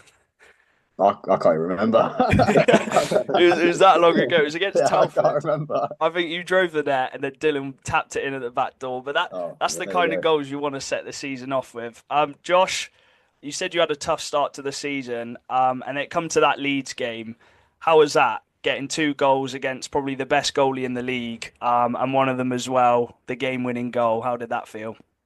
Yeah, it's a massive confidence boost. If the start of the season confidence is low and you need something to pick you up pretty fast, and that was ideal. Really it made me feel like I can play at this level and be effective as well. And yeah, it was a massive confidence boost, and it's helped me in games since then. Really, I feel like I feel more fast, I feel more confident on the puck, and ever since that game, I feel like more like myself. Really, and before I didn't feel like myself at all. Obviously, you've played in the league a couple seasons now. How have you found the level of the league? Obviously, it's a lot closer this season. A lot of teams are beating each other. The top teams, they're getting some losses against the lower teams as well. Yeah, it's like this year's way different to other years. It's much more competitive. You have to be on your game every game because you got Bs, all the lower teams. They're not lower teams. They're like everyone's beating everyone, so you can't really class teams as lower in the league, even though they are. Yeah. Because you got to be on your game, otherwise you'll get punished. Dylan, obviously your second, well, I'd probably say it's your first proper full season signed up with Swindon. You got 6 points on the board. You've doubled what you got last season. How has it been playing with Shawsey on that line? Because I think you guys complement each other quite well. Tough trying to keep up with him, but because of how fast he is. But yeah, just slowly getting used. Well, I say slowly, but we got used to it by now. But getting the points. Well, slowly putting up the points that we're getting, but yeah, really well. We've been rolling four rotations of wingers and rotating a centre in with them. So we're playing with different guy each time, and each centre's just so smart with us. So it's really starting to click. What's it been like? Obviously, you've had CJ, you've had Glennie, you've had Aaron centre in your lines. Do you kind of just get used to each different one of them? Yeah, because they've got loads of experience and they're also smart ice hockey players, so they make you look good just because of how responsible they are. Because that's what Aaron wants us to be playing this year, more responsible. But yeah. Personally, I got to say, and I think a lot of fans will say as well, I think I've seen a massive improvement in your game. You're getting used to the league a lot more. I think you're being able to throw your body around a lot more. What kind of stuff did you do in the off season to get prepared for this season? Just I spoke to my brother a bit because he's been in the league the last 2 or 3 years, but spoke to him a bit over the summer just of how he got used to it, and I'd say the gym. I went to the gym a few times a week. Then as it got closer to the season, I started going 5 times a week. So nice one. And I'm sure everyone's probably asking, what's it like playing against your brother? I love it. I think it's the best game ever for me and for my family. It's great for the family, but it's a rivalry in the household, so a lot of chirping going on. But it's even better on the ice. Is there a lot of chirping on the ice as well? Oh yeah, he loves it. Mason loves to chirp. I love to hear it back. So nice one. Obviously we've got the GB under-20s World Championships coming up. Josh, obviously you've played for the 18s, you played for the 20s last year. Do you want to let the Wildcats fans know where you're going to be playing? What happens in this tournament? Yeah, so this year it's in Croatia. So I think we leave on the 2nd, play a few pre-tournament games, and then it's a week, 5 games in a week. So it's pretty full on. We train literally every day. So it's pretty tough on the body. But yeah, it's a great experience. It's nice to play with new people, meet new people, and some of the guys around the league I know already. It's nice to be around different people, and yeah, we make a lot of memories, which you'll have for the rest of your life, and it's quite a cool thing to say you've played for your country. Nice one. And Dylan, it's your first call up. How excited are you to be going, and with Josh as well, friendly face? Yeah, very excited. I wonder if I'll be playing with Shawsey, but I don't know if that will be the case yet. But yeah, it was a proud moment for me and my family. But yeah, looking forward to it. Yeah. That does mean I think we do miss you for maybe a couple weekends. I think it is. Yeah, you'll be all right. Yeah. No, I think we will miss you a lot. I think this season especially, you guys have become fans' favourites. How does it feel? All the Wildcat fans, obviously, there's going to be a lot of them watching, giving you the love. Obviously, you got that Player of the Month last month, Josh. How does it feel knowing all the fans voted for you for that Player of the Month? Yeah, it's nice. It's nice to be recognised. Obviously, you have all your top guys, and they score a lot of goals and points and stuff like that. But to be recognised by the fans, it's nice, and this goes back to that confidence boost again. It boosts that confidence even more, and it makes me feel good in myself, and know that I can carry on the way I'm playing. Little quick fire question for you both then. Who's the one player on the team then, Josh, who you kind of look towards, who's always giving you advice at the training sessions, talking to you, how you can improve on your game? Malash is a big one. You obviously watch him and you think, like, wow, like he's such a good all-round player. But Bally, he talks to me quite a lot, like things I can do, like little things in training, and obviously Aaron as well, being the coach. You have to name drop Aaron. Yeah. Dylan, obviously you've played winger, you've done a bit at centre as well. I think last season you done a few shifts in the centre role. Who's the player kind of helping you progress your game? To be fair, I'd probably say Wellesley. He's always talking to me, even though he's a D man. He's always chatting, tell me what to do, tell me what I've done wrong or what I could do better, and like praising me. And a player I like to watch is Glennie, because of just how smart he is, how he reads the game, and it's just an all-round good guy. Yeah, he makes everyone's job a lot easier, doesn't he, Glennie? I bet it's nice when Glennie's in between you two, just doing all the hard work, and you two can just buzz around. Dylan, my brother always mentioned this, asked this question at the end on the podcast, so I'm gonna ask you at the end of this one. What's your message to all the Cats fans watching and who go to all the games as well, supporting you boys? Thank you for all the support. Especially with all them, I think it's once a month weekends where we do like Oktoberfest or something. Rock the rink, so they're always good. But thank you for your continued support and make sure to keep coming. Nice one. Josh, you got a little message as well? We've got more, I think, this season, so keep coming and keep supporting, and we'll give you even more than we have already. Nice one. We appreciate you hopping on, lads. We hope everyone watching enjoys the rest of the show. I think they've got a lot more guests as well. Thanks, lads, for hopping on, and enjoy the rest of the show. Absolutely brilliant. Thank you to Jack for grabbing that interview with those two young lads that don't come across as young lads at all, do they? They don't, not in the way they act themselves on camera and interview or on the ice, to be honest. You look at them and you think, how are they still only just old enough to drive? I loved it in a conversation I had with Aaron, and he was saying about just how intelligent Dylan Lipsey is. Like, that's his style of play, which is unsurprising to hear him sort of latching on to Glenn, because that is his style, isn't it? To be that clever player in the right place at the right time, and very much so. And I loved as well. Daryl Lipsey, obviously a Swindon Wildcats legend, lives in my road, and we chat quite often.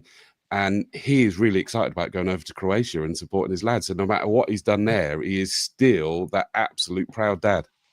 Yeah, of course he is. And like you said, he is a Wildcats legend, and his point tally, I know Aaron surpassed that a couple of years ago, but those numbers he put up when he was in the Swindon shirt are ridiculous. And to have Dylan on the team wearing that number, I can only imagine how proud he must be to see the number 14 with one of his sons.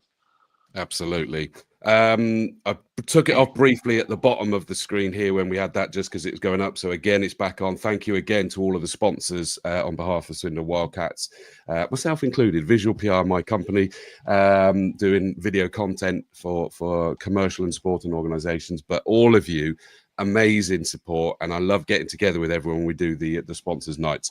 We've now got one more interview, and it almost sort of feels like saving a biggie to the end here, because it is our import, and we went different this year, didn't we, Ben? We're used to sort of having the forwards, and Aaron went different, and I've got to say, what a move. He's been fantastic, absolutely fantastic, and I'm not just saying that because he's been sat there the longest all night, but he has been an unreal player on the ice and a really great guy off the ice too. The off the ice that we're going to talk about is, it sounds like he's got his eyes on coaching and things like that, and we've really benefited from that. He's only 25, but he's already got the coaching skills already, by the sounds of it. Yeah, no, absolutely, and you can see it's not just his game that's obviously come into the team this year. Obviously Ed as well, but all the D-men this year have taken a step forward, and I have no doubt that, like Bluesy touched on, those Wednesday morning sessions when he's coaching the team, Wellesley's part of that. Absolutely. Right, let's bring him out. It's Ryan Wells.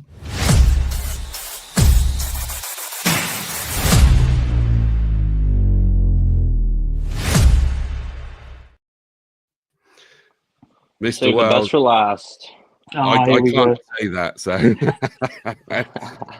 How we first doing? thing first, thank you so much for your patience, mate. I appreciate it. Sorry we've kept you waiting for so long, but these things sort of have a life of their own a little bit, don't they? So, No, that's all right.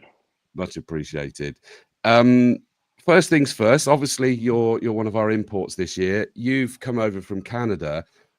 Take us to the start of your love affair and early playing days over in Canada. I mean, just a regular Canadian boy. We eat, sleep, and breathe hockey back home. So, it's my dad was, born in England and met my mom back in Canada when he moved over. My parents put me in football when I was, I don't know, 5 or something like that. My mom said I did everything I could not to touch the ball. So I think they steered to a different direction with that one. But just grew up loving the game, loved watching the game, loved everything about it. And then, as you kind of get older and, you start to find your own path, you kind of, you grow a different love for the game and the different passion to play it. So yeah, that's, when I was a kid, that's all I wanted to do was be on the ice. And I can't thank my parents enough for giving me the opportunity to, help me out and put me in it. I mean, we've heard this before over in Canada. It really is eat, sleep, and breathe ice hockey, as you say. And there's a lot more ice rinks for you to go and even rec play and everything, isn't there? Yeah, I mean, there's rinks literally everywhere. I mean, where I grew up, there's 2 rinks. Literally, they're across the street from each other, and they're about 2 minutes from my house. So, it's pretty convenient to just hop on the ice whenever you want. Britboy Hockey says, how is Ryan settling in around the Swindon area, and how did he have to adapt from daily life out in bear country, brackets from a fellow Canadian? I'm from Toronto, so there's no bears out there. But you know what? Everything about Swindon, it's definitely a change, but I've loved every second of it so far. I mean, everyone's been so welcoming, and it's definitely a change. It's a bit more quieter, which I kind of like. I'm from, Toronto, big city. There's a lot going on, so it's nice to just kind of chill out and just focus on hockey and not have to worry about so much of the outside world. But it's been great. Ben, you had a question about Toronto, didn't you? The one thing I was going to ask you, Ryan, is obviously coming through your college career and stuff. Am I right in thinking you played pretty much your home games in the original Maple Leaf Gardens? Yeah, I mean, like for hockey fans out there, that's like the epicenter of like hockey history. How does that feel skating out knowing that's your home rink? I mean, I think it was probably a little bit different for like my parents, watching games there. I never got to see a game there. But just hearing everyone talk about the history and what that building meant to people, and kind of puts in perspective every single night you get to go out and play under that roof. And they've done an amazing job with the facility, and it's a really great place to play. But yeah, I mean, yeah, it's different when you have an experience like that. If I went and play a game at Scotiabank Arena where I've seen thousands of games, it'd be a bit different. But you still kind of, when people talk about it, you kind of take it all in. Yeah, it makes sense. Again, a similar question about not just settling into Swindon. We said that, but what do you think of the fans in Swindon as well? You know what? It's been an eye opener for me. When I played junior Mississauga in the OHL, we didn't have we had a big rink, but not a lot of fans. And the same thing was at university back home. University hockey's not the biggest. Yeah, we have a nice rink. But to come to Swindon and see the turnout every single Saturday, it's unbelievable. And like how loud it is every night, it's something I've never really got to experience. And just chatting to some of the fans and seeing how much it means to them, like it's pretty amazing, to be honest with you. And especially a place in England that England is not known for ice hockey. It's remarkable. So I've loved it. Every single Saturday at home I look forward to it. every single week. And actually, Ben, you were the first one to say this to me when I was over in the booth with Lee Keepheads to sort of potentially learn the ropes if I'd needed to jump in. And you said, watch out for the noise from over there. Because when you're I sit in the grandstand and you're in amongst the noise, it's loud enough. But the noise from the other side. So in other words, what you get to hear, Ryan, is quite incredible, isn't it? Yeah, it gets loud sometimes, and the players, we feed off that, right? The louder it is, the more adrenaline's running through our veins, and the better we can play on the ice. And you know what? It's kind of a cliche thing. I think that if people say that the building, when it's loud, it makes you better. It really does, and I think any single player in hockey will tell you the exact same thing. And what's it been like? Obviously, you coming to England, coming to Swindon, but not only that, when you get to Swindon, you've got a D partner in Ed Bradley who's not played for the club before. How have you two kind of formed that partnership? I think it's just communication is the biggest thing. It takes a couple weeks of practice and games at the start to kind of figure out where he's going to be and stuff like that. But it kind of turns into muscle memory, and the more you play with guys, the more you know where they're going to be. I think he's been a great, obviously I wasn't here, but it seems like he's been a great addition. I don't know what it was like in the past, but for me to play with him, he's a great puck moving defenseman. He can see the ice well. He's got a boatload of upside. So for me, it's helped me out transitioning over here. So kudos to him. And what's it been like being coached by Aaron as well?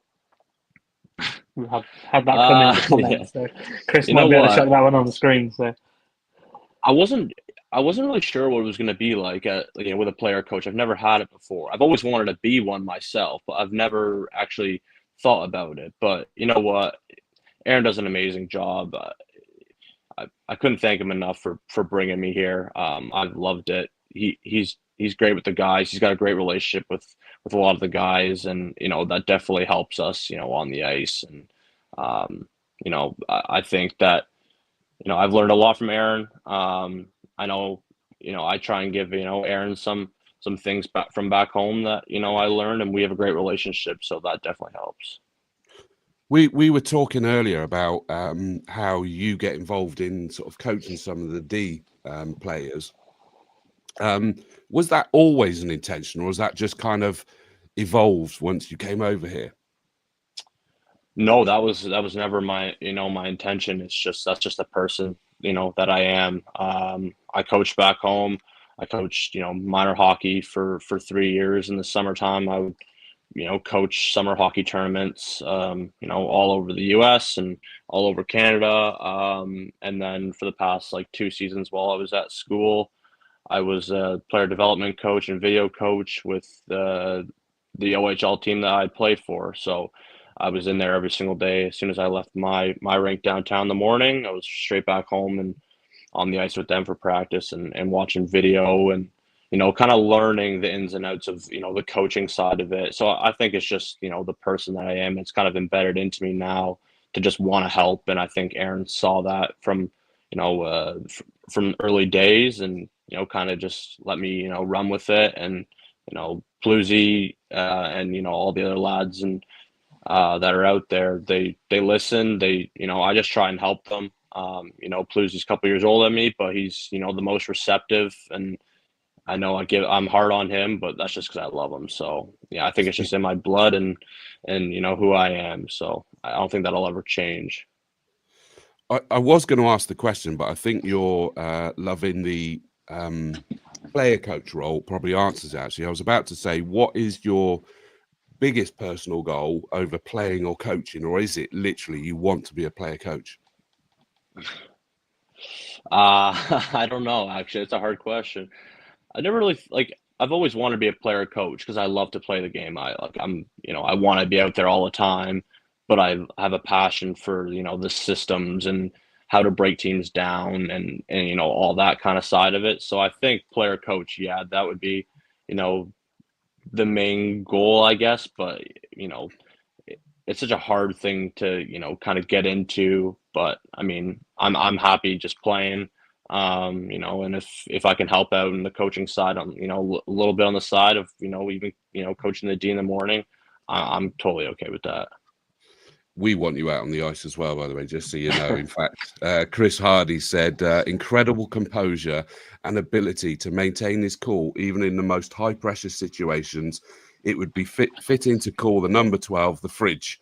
Totally unflappable, as nothing ever seems to phase him. Has that always been your style? I mean, even just to chat to, you're very, if you're any more laid back, you'd be horizontal type thing. Is that always been your personality, or is it something that you've cultivated? I don't know. Yeah, that's my mother about that question. I think I'm not the most I'm not the most outgoing person sometimes, but like you put me in the right situation, I'm good. But I think it's just having that level-headed approach to everything you do in life. Can't get too high, can't get too low. Yeah, I mean, I hope the fridge part wasn't talking about how big I am, but yeah, I mean, I just kind of just take the level-headed approach to each shift and each thing I do every single day. Another question from Neve. Sorry, Ben. How are you finding playing in the NIHL league compared to what you were, and what are the major differences? You know what? I'm very surprised. You're not sure, when you haven't really watched it live. You don't know what it's like. So it's been a great league so far. It's back home. It's you're playing against guys that are kind of around your age. You're playing against men, so people are a little bit bigger than you, but a little bit stronger. So I think you just got to think the game a little bit differently. Trying to outsmart them and use your skills to your advantage. You know what I mean, which is like my skating. Guys are a little bit bigger than me. You're gonna try and come hit me. You just kind of got to get out of it a little bit faster. Yeah. Chris Hardy says cool head equals fridge, so that's where he got that one from. That's what he meant, and that's why. I mean, your penalty minutes are really, really low. You don't sort of caught controversy, do you? Just play it cool, Trig, and you just get on with the game. Yeah, I mean, I'll let Brixie do that one. He'll let him take over. I know he likes that kind of stuff, so that's my he's my bodyguard, so I love it. So does Bluesy. He loves all of that as well. Yeah. Charlotte says, how have you found it settling into the dressing room and getting to know the other boys? I mean, I always think that it must be quite hard, as the import in particular, to come over and into a dressing room that already know each other.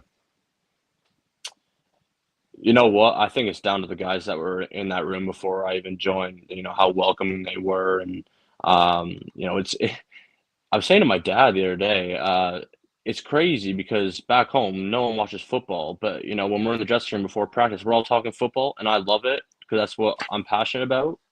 So that's definitely a bit different in a good way. But I think the guys have always been great. They've all welcomed, me and Brixie with open arms. Yeah, I can't thank them enough. We have an unbelievable group of players. So, yeah, it definitely kind of, translate onto the ice of how close of a group we are.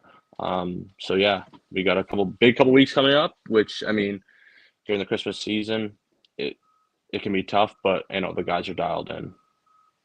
I'm going to pick up on your mention of the football, because I know you and I have spoken about this before, is that you are absolutely a mad, passionate football lover and loving the Premier League, but also England football team.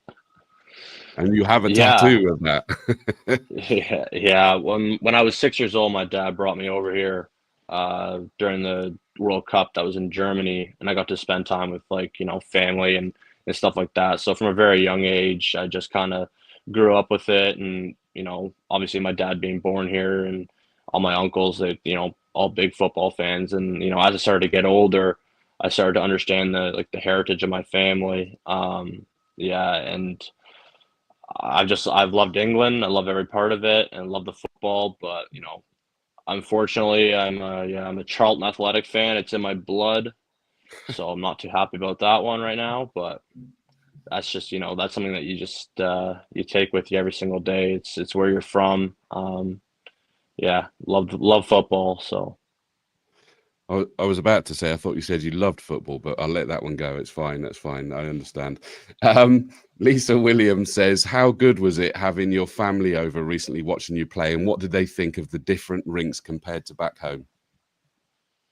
yeah, it was really cool for them. I mean, my brother had never been over here. So that was cool for him. He came and stayed with us, and my mom was over as well, and she loves the game. I think for them it's such a different kind of atmosphere than what we're used to back home. So I think going to Leeds and seeing that kind of atmosphere, and she said it was cold, but I know that they love the Link Center. I know they're going to come back, and I think the new year, so they love their time here. Yeah, that's nice. It must have been nice for you as well.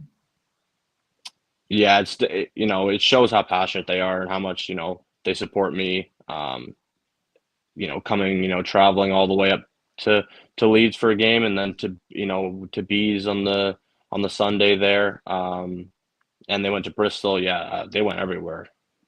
God bless them. Yeah, absolutely. Dave asked an interesting question here. He says, are the UK rinks some of the smallest you've played in, or are some of the Canadian or US rinks smaller?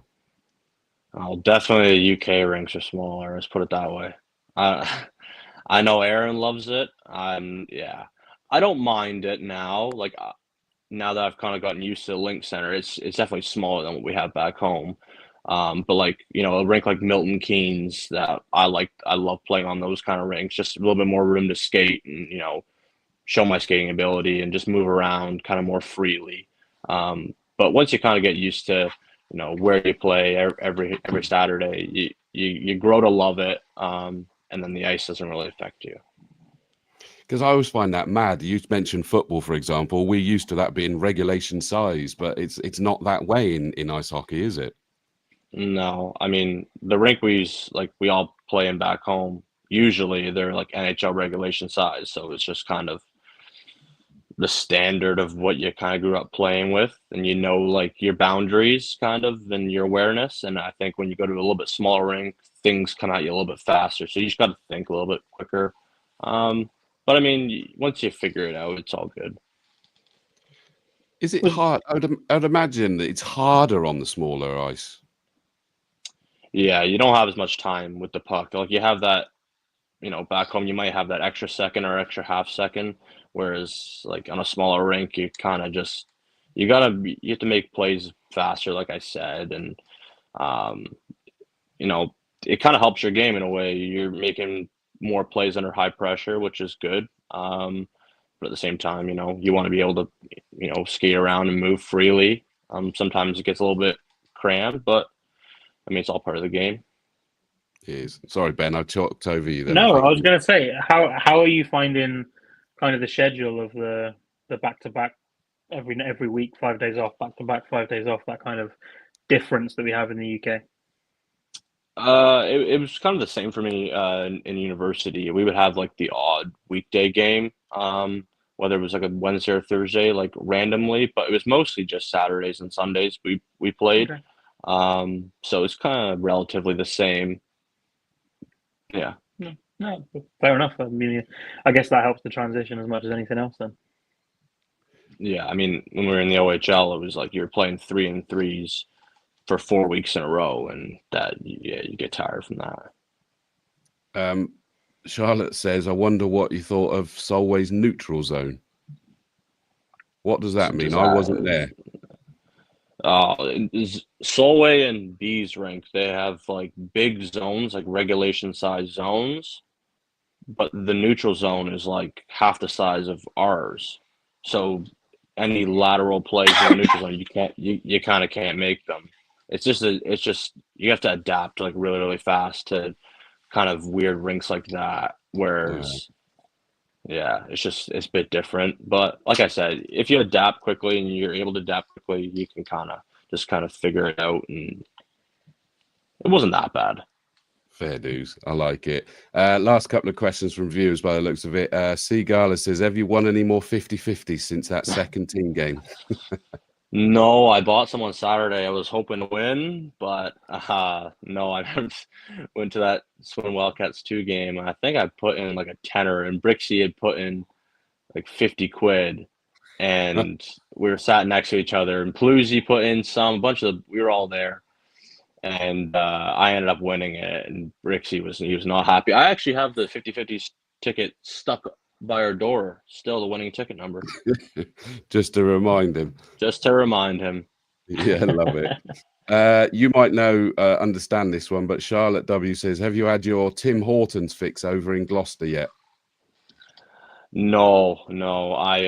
I'm Tim Hortons out from back home. You know what? The biggest thing I've realized is the coffee is way better over here. Like, you don't have that brewed coffee like we do back home. Like Tim Hortons, you would just go and get like black coffee with, cream or milk. Or here it's like lattes, flat white, cappuccino. That's what I like. So I could stay on the coffee over here. I think Chris Hardy owes you an apology, by the way, because this comment is... Yeah. Paluzzi's jumped in and he has said, Ryan the Fridge Wells, that's sticking. Oh, no, I'm not going to go with Paluzzi. It's not a bad one, though. It's a compliment, so we'll go with that. Ryan, last question then from me was, how do you believe the second half of this season can go for us now? I think, if we just keep on progressing kind of as we are, build off of what we have right now, I think the sky's the limit for our group.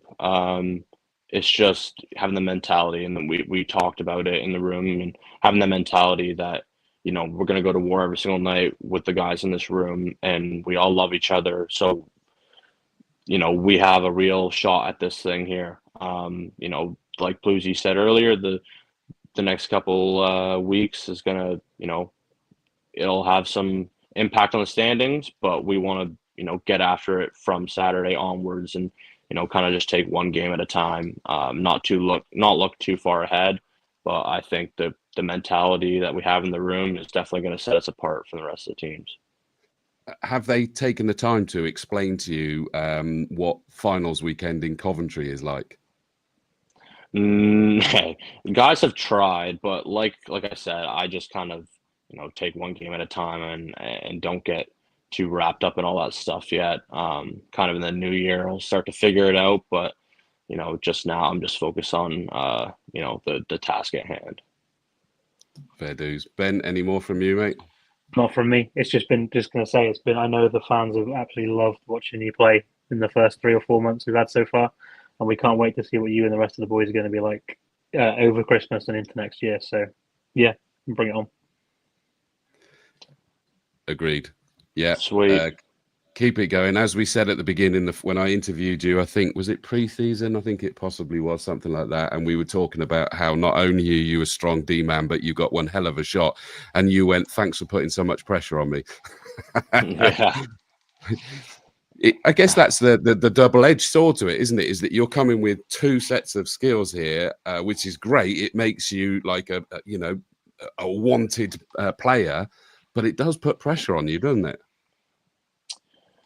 Yeah, I mean, it does. I think, different players, they thrive under pressure. I put pressure on myself every single night it's not, to go out and score a goal. It's mostly to, shut down the other team's top line. And, if you kind of pitch in along the way, yeah, it's great. But, my sole, goal is to shut down the other team's top line every night. I love doing it.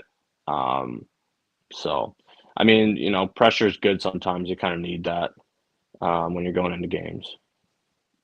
Well, I love it. Ryan, thank you so much for your patience in waiting to come on. Thank you for joining us. And actually, I'll go further back because Paul Williams put a comment in and said, Ryan Wells, what an addition to the roster. Thanks for choosing to be a Wildcat this season. And I echo that sentiment. Yeah, great to have you here, mate. And here's to a great weekend. Like you say, you only look forward to the next game. Hull on Saturday. Go get them, mate. Yes, mate. Fabulous. All right, that's All it right, from. cheers. Thank you, Ryan. That's it Ryan. from Wildcats Unleashed. We shall see you all again soon, and we'll all be at the rink, Ben, won't we, on Saturday for the Christmas market as well. Where else would we be? There's nowhere else to be in Swindon on Saturday night. It is. Sorry that we've had problems where everything to do with Meta's down tonight with Facebook and all of that sort of stuff. But those that are on Facebook will get it up there somehow. But I hope you've enjoyed it on YouTube. Thanks to all of the stars that have come on and joined us. But from us here on Wildcats Unleashed, we will see you next time.